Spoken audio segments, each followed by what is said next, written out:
u karakterizua nga ndërprerje të panevojshme, kartuna të pajustifikuar dhe njësër vendimesh kontroverse që të formuan rrjedhën e lojës dhe sot në Klinj kishte gjithçka përveç futbollit në të cilën triumfohet me djerz.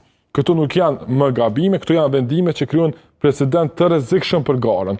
Nëse këto raste kalojnë pa përgjegjësi dhe pa reagim institucional, atëherë nuk është vetëm një ndeshje që dëmtohet, por po shkatërrohet komplet gara.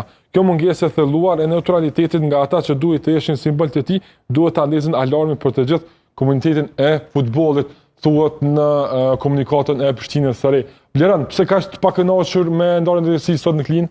Atëherë, fillimisht po duhet me cek që ky ka qenë rasti i dytë i cili është përsërit, pra jemi dëmtu direkt në rezultatin e ndeshjes brenda javës.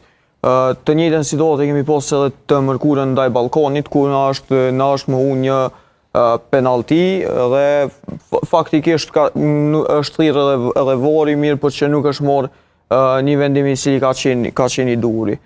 Edhe sot e kemi pas problemin e njëjtë ndaj Dukaxhinit, kemi 4 raste flagrante ku pretendojmë që jemi dëmtu. Ta kemi edhe këtu bravo pa bes. I kemi 4 raste në të cilat po pretendojmë që jemi dëmtu dhe rasti i parë është ajo ndërhyrja në Lorik Dobraticin në minutën e 6 shkaktohet një shkelje e cila për mendimin tim ish doshë minimalisht me u referu si karton i verdhë ose me onë ndëshkimi me kartonin e verdhë. Pra është pikërisht ky rast. Me që rastin nëse kish me ekzistu këtu një karton i verdhë ku shkojmë tek momenti ku shkaktohet atje penaltia, akordohet penaltia, po jo edhe ndëshkimi i lojtarit i si po e prek topin me dorë, sipas rregullave të IFA, pra është e qartë që nëse... Okej, të ky rast, po kërkohet, se të shkojmë me rastet që kemi shkoqitur, të ky rast po kërkohet karton i verdhë në futbollistin e Dukaxhinit. Atë po mundemi me besoj ndërhyrjen që është tepër e ashpër. Okej.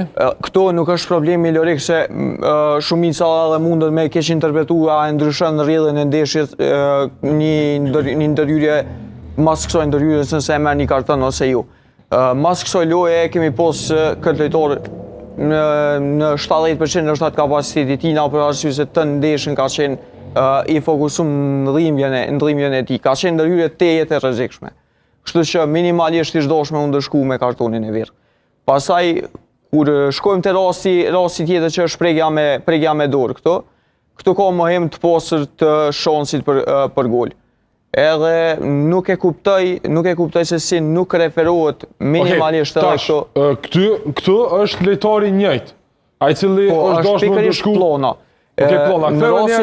Në rastin e parë, pra është Plona që e shkakton ndërhyrjen, që po që se te kishte kartonin e verdhë, edhe me të verdhë atje, domethënë kish me dalë nga loja me të kuqin. Mirë po, këto e bën alo ma problematike fakti që edhe kur e bën ndërhyrjen e dytë, ai është karton një kuq direkt, edhe kjo konsideroj që është ndikim i drejt për drejt, domethënë në rezultatin e ndeshjes. Okej. Rasti tjetër, Regjia, të shohim edhe atë këtu kërkohet penalti. Po, këtu pretendojmë pra për një penalti, një ndërhyrje e cila shkaktohet në lojtarin Nerian Rushiti. Edhe këtu mohemi rasti të pasur pra me tentim për me shënu në portën e Dukaxhinit. Ka qenë brenda apo jo? Po ka qenë brenda. E kam shikuar disa herë për arsye se Lorik veç po du me qenë i qartë edhe me opinionin publik edhe me shikuesit edhe këtë ata që na ndjekin. Prishtina e Re në 5 vitet e funksionimit të saj, kjo është komunikata e dytë që e lëshon për dëmtimet që vijnë prej referve, edhe të dyja kanë ardhur gjatë kësaj jave. Është hera e parë në histori brenda kësaj jave që kemi pretenduar për raste të tilla për dëmtim direkt prej referve. Prandaj nuk është diçka që e bojmë prej dëshirës ose e kemi nevojë me kriju kësi standarde të rrezikshme për me gjyku refera e gjona të tilla, mirë po mendoj që janë raste koncize, janë raste të sakta ku definitivisht ne dëmtohemi, edhe asesi nuk mundet me thonë e kundërta në këto raste që po i shohim. Edhe ajo rasti i penaltisë është brenda zonës në të cilën akordohet penaltia. Okej. E kemi edhe një rast tjetër tash, kur... A është në këtë video, po? është pikërisht lojtari Florian Kadriu, i cili del në rast shënimi, kapiteni kapiteni Dugaxhinit e bën një ndërhyrje me të cilën e godet në fytyrë, ka qenë me bryl ose edhe